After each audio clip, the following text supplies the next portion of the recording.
মাঝে মাঝে এরকম একটু বিকালবেলা ঘুরতে পারলে মন্দ লাগে না কিন্তু। তো হ্যালো এভরিওয়ান, সবাই কেমন আছে? আশা করি সবাই ভালো আছো, আমিও ভালো আছি।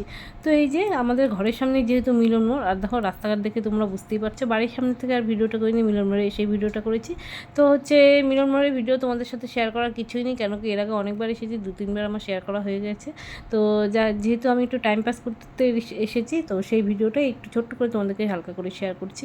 তো বিকালবেলা যেহেতু গরমের দিন পড়ে গেছে, তো আমাদের শিলিগুড়িবাসীদের এটাই একটা ঠান্ডা ঠান্ডা জায়গা, পাহাড়টা কাছে, মানে দোকানপাটও কম রাস্তাঘাটে, তো সেই জন্য হাওয়া বাতাসও বেশি পাওয়া যায়, সেই জন্য অনেকেই এদিকে আসে গরমের মধ্যে। আর দেখো একটা ট্রেন দাঁড়িয়েছিল, বেশ ভালো লাগছিলো, স্টেশনের সামনেই একদম একটা রেস্টুরেন্টে আমরা বসেছিলাম। তো রেস্টুরেন্টে কিছুক্ষণ বসার পর কিছু কিছু অর্ডার করলাম, চা, তারপর বাদাম মাখা, তারপরে মোমো আর চিকেন পকোড়া ছেলে অর্ডার করেছিল। তো সব কিছু খেয়ে দিয়ে ভালো করেই টাইমটা পাস হলো, বেশ ভালো লাগছিলো। সন্ধ্যাবেলা করে মাঝে মাঝে একটু ঘুরতে যেতে পারলে বেশ ভালো লাগে। তো আজকের মতন ভিডিওটা এইটুকুনি। তোমাদের কার কার ভালো লাগলো ভিডিওটা অবশ্যই লাইক কমেন্ট শেয়ার করে দিও। আরও তোমাদের জন্য নতুন নতুন ভিডিও নিয়ে আমি উপস্থিত হব। আজকের মতন বাই বাই।